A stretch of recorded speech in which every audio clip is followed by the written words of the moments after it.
예. 성과나 기여도에 따라 다르게 보상하는 것은요, 다르게 보상하거나 대우하는 것은요, 바람직한 거예요. 그게 정의롭기 때문에 그러는 거예요. 한겨레 신문이 얘기하는 그 주장은요, 나쁜 평등을 하자는 거예요. 내가 암 걸렸으니까 너도 암 걸려봐라는 거죠. 내가 죽게 생겼으니까 너네도 같이 죽어야 평등한다는 거죠. 그건 다 나쁜 평등이라고. 평등이요? 그게 절대선이 아니라고. 평등할 걸 평등해야지. 평등하지 말아야 될 것은 평등하지 말아야 되는 거잖아요. 차별 대우는 정의롭기 때문에 하는 거예요. 정의롭게 하기 위해서. 그런 차별은요, 좋은 차별이에요. 한겨레 신문이 얘기하는 평등은 나쁜 평등이고, 제가 얘기하는 건 좋은 차별이라고. 당연히 그렇게 차별해야 돼요. 어떻게 친일파랑 어떻게 그런 매국노랑 독립운동하고 훌륭한 일 한 사람하고 어떻게 같이 대우를 해? 그건 상식적으로 생각해보면 다 답이 나오는 거잖아요. 그런데 그렇게 주장을 하더라고요, 좌파들은. 한겨레 신문은.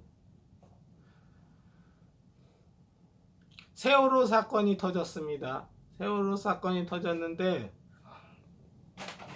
이 사람은 뛰어 들어가서 많은 사람을 구했어. 이 사람은 버벅거렸어. 못 구했어.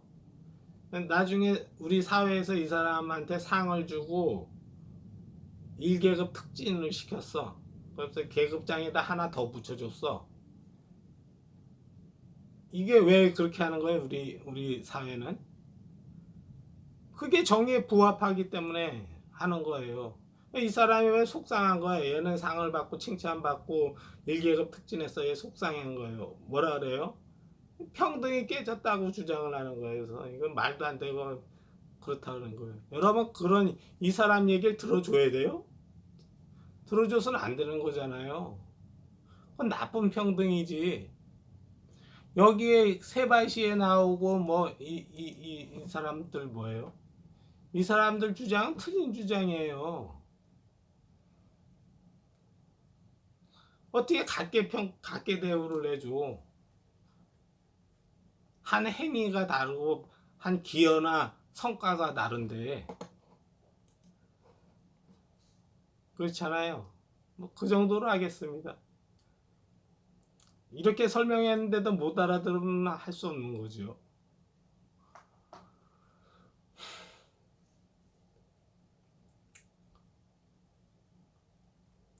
그래서 저울이 필요한 거예요. 저울이 차별 대우하려고. 차별 대우하지 않고 똑같은 걸 주려면 저울이 필요 없지. 그렇잖아요. 그리고 이 사람 얘기 중에서도 그런 내용이 나와. 그 이성원 교사 얘기하는 것 중에서 뭐가 나오냐면은 한번 어디 있어? 잠깐만 볼게요. 저는 상을 줄 때마다 주로 부러워하는 못하는 몇몇 아이 부러워하거나 질투하는 거죠.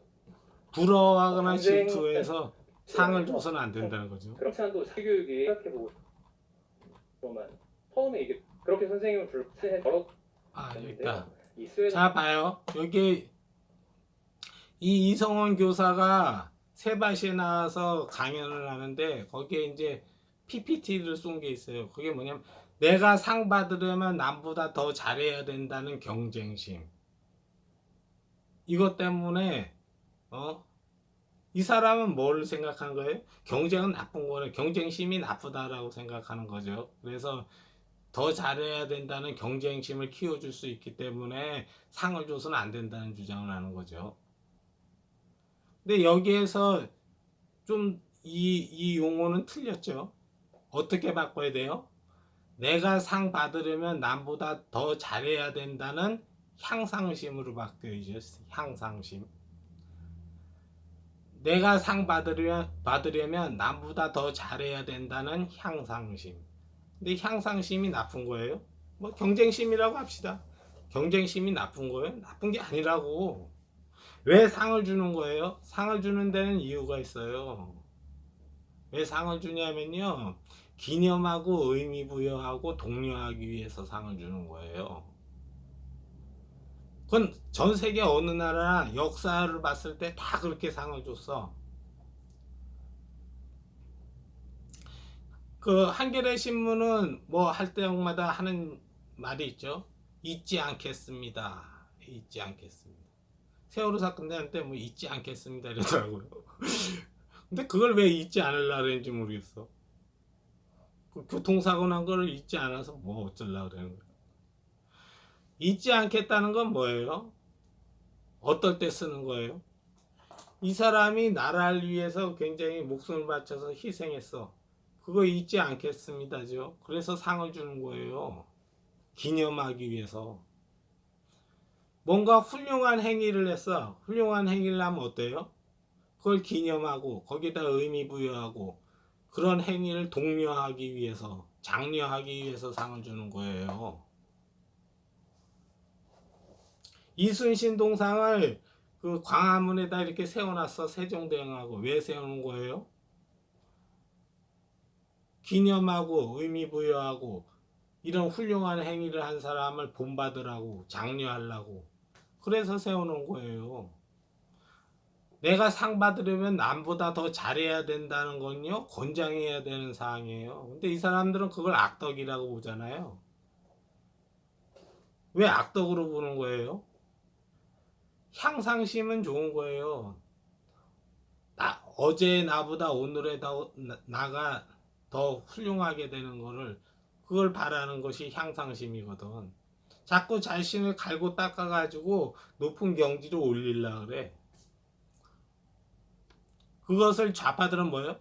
좀 더 비싼 너로 되려고선 노력한 게 나쁜 새끼다 이러잖아요. 좌파들은 그렇게 얘기하잖아요.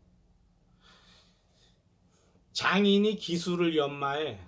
공수도 하는 사람이 기술을 연마해. 얘 좌파들은 그걸 나쁜 거라고 본다 그랬잖아요. 한겨레 신문은. 나쁜 게 아니라니까.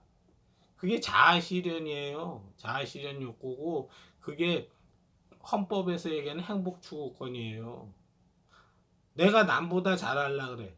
아니면 남하고 상관없이 내가 어제 나보다 오늘의 내가 더 실력을, 더 높은 실력을 갖고 싶어 해. 더 훌륭해지려고 그래. 더 뛰어나지려고 해. 더 유능해지려고 해. 그건요, 좋은 거예요. 근데 한겨레 신문은 그걸 악으로 보잖아요. 좀 더 비싼 너로 되기 위해서 너 지금 그렇게 노력하는 거지? 이러는 거잖아요, 얘네들은. 그러니까 그 가치관이 다른 거야. 최성진하고 한겨레 신문은요, 가치관이 달라요. 우리는 그걸요, 좋은 거로 봐요. 근데 얘네들은 그걸 악덕으로 보죠. 나쁜 거로 보죠. 그렇죠? 동상을 세우는 이유가 그거거든. 기념비를 세우고 이러는 거. 우리 현충원에 가가지고 충원탑 세워놓잖아요. 그거 왜 세워놓은 거예요? 충원. 나라에 훌륭한 일을 했어. 기여하고 성과도 내고 이렇게 해서 그런 사람들 기념하려고 세워놓은 거예요. 기념하고 좋은 의미를 부여하고 그 다음에 독려하기, 이거를 보고서 많은 사람들도 이 사람을 본받으라고 그래서 세워놓는 거예요. 애국심을 고취하려고. 근데 그게 악이라고 떠드는 거예요. 한겨레 신문은. 그게 악덕이라고. 내가 상 받으려면 남보다 더 잘해야 된다는 경쟁심 때문에 그게 악덕이라는 거예요. 그게 왜 악덕인 거야? 이 친구 때문에 내가 실력 향상을 못해. 왜냐면 얘가 자꾸 그런 문제 제기를 해. 너 왜 잘하려 그러냐는 거죠. 너 잘하면은 나보다 더 잘하려 그러는 나쁜 놈이라는 거잖아요. 얘가 얘를 끌어내리려고 노력 못하게 만드는 거죠. 왜 네가 나보다 더 잘하려 그러냐는 거죠. 이게 나쁜 평등이라고. 좋은 평등이에요. 내가 암 걸렸는데 너는 건강하니까 같이 암 걸리자는 게 그게 좋은 평등, 그게 바람직한 거예요? 바람직하지 않지. 우리가 학교 다닐 때는요, 선생님한테 그렇게 배웠어요. 선생님한테. 본받으라는 얘기를 들었어요. 본받으라고. 훌륭한 사람들 생애를 위인전을 읽어주고 본받으라 그랬어요. 근데 나는 그 경지까지는 못 갈 것 같아. 좀 본받는 거죠. 훌륭하다라고 박수는 쳐주잖아요. 이순신 장군이 나 같으면 이순신 장군처럼 그러지 않았을 것 같은데, 안중근이나 뭐 이런 사람, 세종대왕이나 장영실처럼 밤낮을 세워가면서 뭐 연구하고 그러지 못할 것 같은데, 그 사람들은 다 했단 말이야. 그걸 기념하고, 저거 하는 거죠. 좋은 의미를 부여하고, 나도 닮아야겠다 이렇게 하는 거죠. 그게 왜 나쁜 거야? 권장해야 될 사항이지. 근데 악덕으로 보더라고요. 좌파들은. 한겨레 신문은 그걸 악덕으로 생각하더라고. 얘네가 얘기하는 평등은 뭐예요? 나쁜 평등을 하자는 거잖아요. 한겨레 신문은. 근데 그런 거에 고개 끄덕거려 주는 사람은 뭐예요, 도대체? 그 네 번째 소목차도 했습니다. 이제 다섯 번째 소목차 할게요. 다섯 번째 소목차. 비경쟁 분야나 업무에서도 성과급제를 도입해야 하는가? 이거 답이 뭐예요? 도입할 필요가 없죠. 왜 그래요? 비경쟁 분야나 업무에서는요, 높은 경쟁력을 요구하지 않아. 그걸 독려할 필요가 없어. 그걸 장려할 필요도 없고, 거기에 큰 의미 부여를 할 필요가 없어. 왜 그렇죠? 그 비경쟁 업무니까 그렇죠. 여러분, 구급 공무원이 주민등록 초등번호를 떼야 하는데, 이거 굉장히 보다 높은 능력을 연마하라고서 막 이렇게 압력을 행사하거나 보상을 해줄 필요가 있어요? 보상해줄 필요 없지. 그 업무가 뛰어나봐야 얼마나 뛰어나겠어. 그 뛰어나게 우리가 독려할 이유가 아무 이유도 없잖아요. 그런데 거기에 성과급제는 뭐예요? 보다 주민등록 등초본을 보다 잘 뗄 수 있도록 그 유인책을 쓴다는 거잖아요. 성과급제라는 거. 그럴 필요가 없지. 그런 분야는요, 개성을 드러내지 않는 게 바람직한 분야예요. 튀지 않는 게. 동사무소 공무원은요, 튀지 않게 업무를 하는 게 좋은 거라고. 경쟁 분야랑 비경쟁 분야가 있어. 근데 경쟁 업무가 있고 비경쟁 업무가 있어. 비경쟁 업무는요, 그냥 보통의 실력이면 돼. 오히려 높은 실력이 거기에서는 문제를 일으키는 경우가 많아요. 비경쟁 분야나 업무에서는. 내가 시내버스 운전사야. 시내버스 운전사는 뭐예요? 사람 실어가지고 저기다 안전하게 실어다 내려주면 되는 거잖아. 시내버스 운전사. 근데 거기에 대해서 이 사람이 자기 운전 솜씨를 뽐내려고 아주 묘기를 부리면서 운전해. 그건요, 좋은 게 아니라고. 그런 업무는요, 비경쟁 업무예요. 여러분 이제 법학을 공부하다 보면 뭐가 나오냐면은 뭐 주의 의무라는 게 나와. 선량한 관리자의 의무, 뭐 성관의 의무 뭐 이런 게 나오는데, 여러분 그 비경쟁 분야는요, 보통의 주의력만 발휘하면 돼요. 보통의 주의력. 근데 경쟁 업무는 어떠냐면 높은 주의력을 요해. 높은 주의력을 요한다고. 철책 앞에서 초병이 있죠. 그 경계 근무 쓰는 사람들. 그 경계 근무 쓰는 사람은 좀 높은 주의력을 요하죠. 근데 아파트 경비원은 어때요? 여기 뭐 그렇게 높은 주의력이 필요 없죠. 그냥 보통의 주의력으로 보면 되죠. 그것도 군인처럼 그게 눈에 불을 켜고서 이렇게 경비 쓰나요? 그렇지 않잖아요. 경우에 따라 다르다고. 케이스 바이 케이스라고. 근데 비경쟁 분야나 업무에서는요, 그 높은 실력을 요하지 않아. 오히려 높은 실력이 독이 되는 경우가 있어요. 그 얘가 뭐냐면 신칸센이야, 신칸센. 여러분, 신칸센 그 기차, 전차가 전복돼 가지고 사람이 수백 명 죽은 그런 사건이 있었어요. 그 신칸센 그게 고속철도인데 KTX 같은 고속전철인데 얘네들이 그게 좀 유명한 이유가 있어. 그게 뭐냐면 신칸센 그 고속전차가 그 시간대에 딱 역까지 오는데 그 시간이 1초도 안 벗어나 정확하게 36초에 도착한다 그러면은 어? 오후 2시 30분 33초에 도착합니다. 이러면은 오후 2시 30분 33초에 딱 와. 그게 신칸센 철도의 자랑이었어. 근데 그럴 필요가 있어요? 그럴 필요가 없잖아요. 35초에 온다 그랬는데 40초에 오면 어때요? 그렇다고 그게 뭐 크게 잘못된 거예요? 아니잖아요. 근데 높은 실력을 요해. 근데 그 시간대 33초에 못 맞췄어.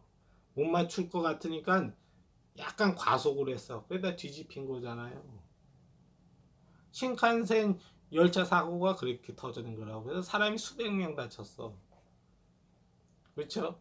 그래서 비경쟁 분야나 업무에다가 성과급제를 도입하면요. 신칸센 철도 사고가 날 가능성이 크다고. 그렇죠? 그 정도의 높은 능력을 필요로 해요? 필요하지 않다고. 오히려 높은 능력을 발휘하는 게 독이 될 수가 있어. 그런 분야는. 그렇죠? 전철이나 버스나 뭐 기차는요. 그냥 대충 그저 보통의 주의력 정도, 보통의 수준의 실력 정도면 되는 거야. 뭐 그걸 1초도 어긋나지 않게 정확하게 이렇게 딱 맞추려고 그럴 필요가 없다고. 한 10초 늦어도 상관없어요. 30초 늦으면 어떨까요? 상관없어요. 한 2분 늦었어. 전철이 신림역에 33분에 도착한다는데 35분에 도착했어. 그래도 크게 상관없잖아요. 꼭 33분에 정확하게 들어와야 돼요? 그럴 필요 없잖아. 그것을 33분 정확하게 도착하기 위해서 하기 위해서 성과급제를 도입했어. 그럼요 사고 나기 쉬워요. 신칸센 열차가 그래서 전복됐다 그랬잖아요. 그렇게 그 정도의 경쟁력을 요구할 필요가 없다고. 평범한 일인데 경쟁을 요하는 업무도 아니고 그렇죠. 근데 경쟁을 요하는 업무는 어때요? 그렇지 않죠. 성과급제를 도입하는 건 왜 그런 거예요? 그 업무가 그게 경쟁력이 굉장히 중요시되는 분야야. 그래서 리오넬 메시가 약간의 빈틈을 찾아서 들어가는 거죠. 그러니까 그런 굉장히 높은 수준의 실력이 의미 있는 분야가 있고 그 높은 실력이 그렇게 의미가 없는 분야가 있고 그렇죠. 근데 비경쟁 분야나 업무는 그렇게 높은 정도의 실력을 요하지도 않고 또 그런 실력을 가지라고 뭐 유인책을 쓸 필요도 없고 그렇죠. 성과급제를 할 필요도 없죠. 예, 이제 그 정도 설명하면 된 것 같습니다. 마지막 소목차 여섯 번째 소목차인데 그 능력주의 파탄, 뭐 능력주의의 뭐 거의 얘기 많이 하더라고요 마이클 샌더. 그렇죠. 아 다섯 번째 소목차에서 비경쟁 분야나 업무에서도 성과급제를 도입해야 하는가? 그럴 필요가 없다고 얘기했죠. 근데 여기에 대해서 지금 우리나라 논의를 많이 하더라고요. 뭐 직무급제로 한다, 호봉제로 한다, 직무법제로 한다, 뭐 성과연봉제로 한다 이걸로 얘기를 많이 하더라고요. 거기에 대해서 좀 알고 싶은 분들은 검색해서 찾아보세요. 네이버에서 검색해가지고 그거 일일이 설명해 줄 수는 없는 거고, 여러분들도 스스로 공부하는 버릇을 들여야 돼요. 그러면서 그 직무급제로 들어가야 된다. 직무급제는 뭐예요? 호봉제는 뭐고, 성과급제는 뭐고, 왜 그렇게 하려는지 거기에 대해서 여러분들도 궁금하면 찾아보고 공부해 보세요. 그 6번째 소목차 능력주의의 파탄, 이거 얘기해야 되는데, 능력주의에 대한 비판을 많이 하더라고요. 주로 이제 좌파 진영에서 그런 얘기를 많이 하더라고. 한겨레 신문하고 경향하고 마이클 샌델 교수라는 사람이 있어. 하버드대 교수. 그 사람이 공정이라는 착각, 그런 책을 썼다 그러더라고요. 저는 그 책을 읽어보지는 않았는데, 그 무엇이냐, 그 유튜브 동영상으로 나와 있더라고요. 마이클 샌델 교수가 주장하는 것.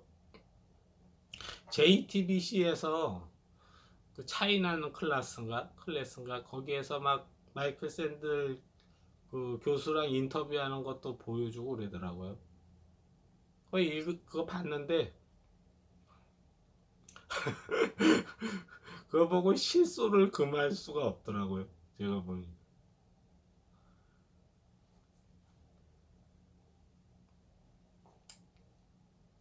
거기에 대해서 좀 반박을 해봐야 되는데 그 양이 많더라고요. 그 사람이 주장하는 게 논점이 되게 많은데 그 논점을 하나하나 다 짚으려니까 굉장히 시간이 많이 걸릴 것 같더라고요. 책을 이만큼 썼으면 이만큼의 내용에 대한 반박을 해야 되잖아. 나의 답변을 내줘야 되잖아. 이만큼 책을 써서 한 500페이지가 넘어가. 500페이지 넘는 답변을 내줘야 되잖아. 그렇잖아요? 근데 그걸 언제 일일이 답변해주고 있어?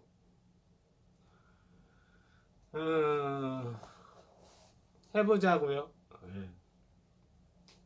능력주의 파탄. 그거를 요점 정리를 한 친구가 있어. 요점 정리한 친구 얘기를 좀 들어볼까요? 능력으로 차별받는 건 정말 당연한 일일까? 공정이라는 착각, 능력주의와 불평등. 들어봅시다. 안녕하세요. 여러분들의 이유 나서입니다. 영상이 많이 늦었죠. 사실 할머니께서 돌아가셨어요. 생각보다 정신적으로 많이 이건 힘들더라고요. 빨리 지금 이 넘어가자고요. 영상을 도움을 준 책 2권, 공정하다는 착각과 능력주의와 불평등을 덧붙여가는 식으로 영상을 진행하겠습니다. 먼저 능력주의가 대체 무엇인지 알려드릴게요. 그리고 얼핏 당연해 보이는 이 능력주의를 이 2권의 책들을 통해 비판적으로 생각해 보겠습니다. 거기에 마지막으로 제 생각을 덧붙이며 영상을 마무리하도록 할게요. 그럼 본격적으로 영상을 시작하겠습니다.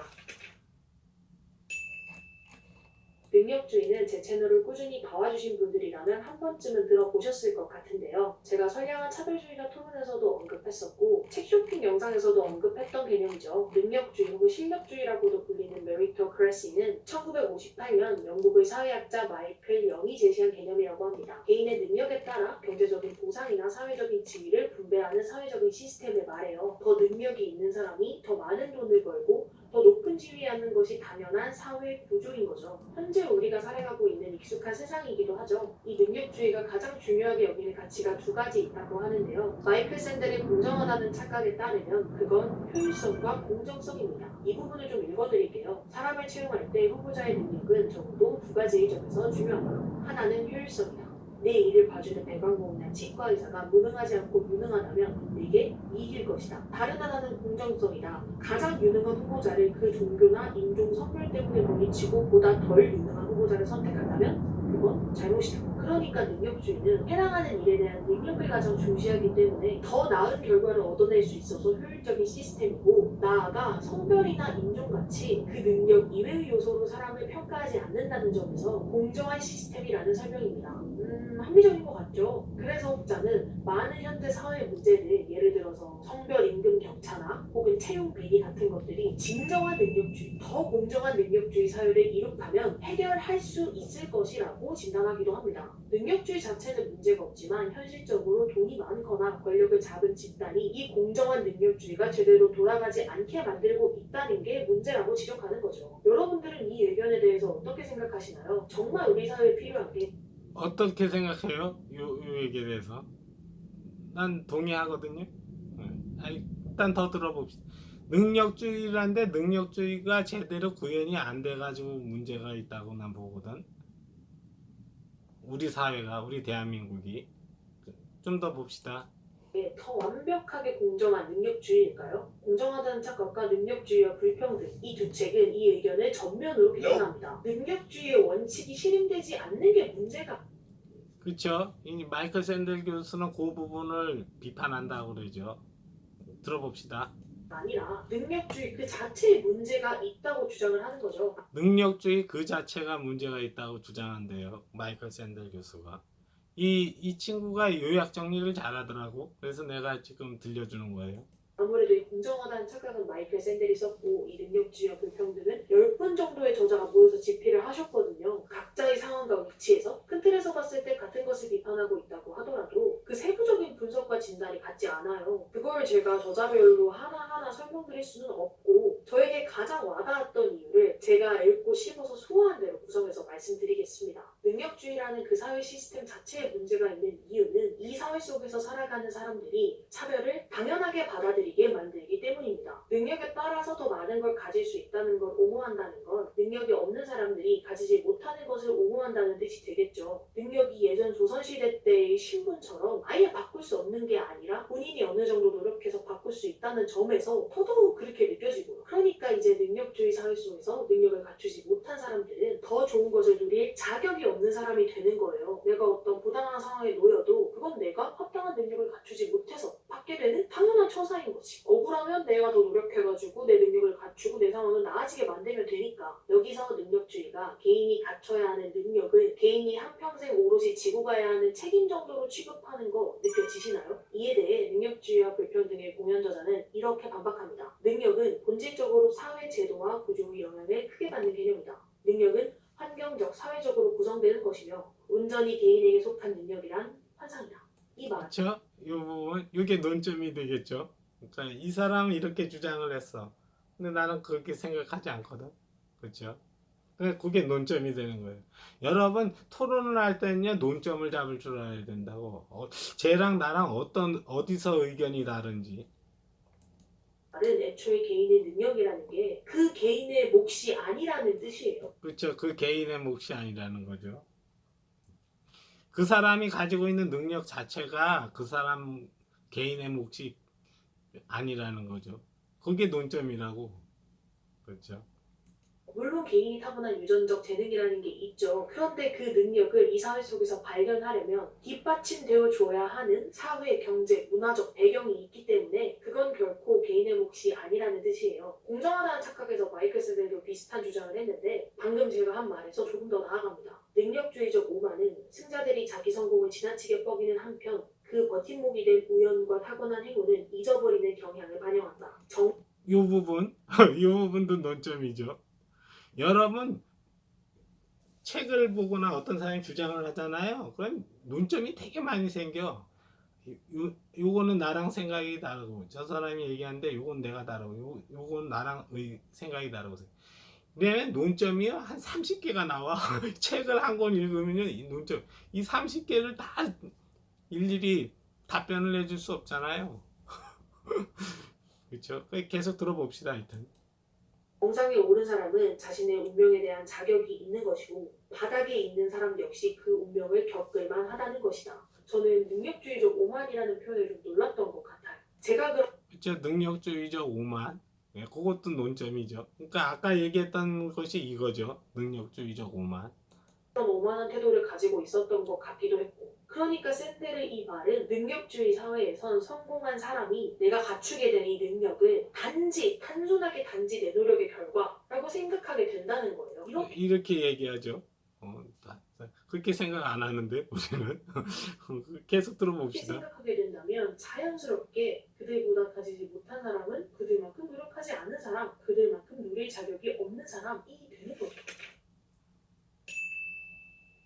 네, 여기까지 능력주의의 개념을 살펴보고 들었죠? 그럼 다음 거 들어봅시다. 이걸 언제 듣고 있어? 능력주의를 숭배했더니 오바마 때 절정을 이뤘다. 능력은 우연이기 때문에 승자의 오만을 인정하고 패자의 굴욕을 돌아보지 않는 일종의 죄악세. 제비뽑아 사거든. 제비뽑아서 예일대. 안녕하세요. 언니가 읽어봤어. 좀 건너뛰겠습니다. 가 지위, 권력의 기준으로 삼는 철학이죠. 능력의 얘기 기준, 들어볼까요? 공정하다는 착각. 그리고 예일대 법대 교수죠. 이 데니얼 마코비치가 쓴 엘리트 세습. 사실 능력 지금 30분이 다 돼서 여기서 잠깐 끊고 잠시 쉬었다가 하겠습니다. 그 능력주의 마이클 샌델 교수 그거 한번 다뤄줘야 될 것 같아. 예, 일단 쉬겠습니다. 그럼 마저 들어보죠. 예.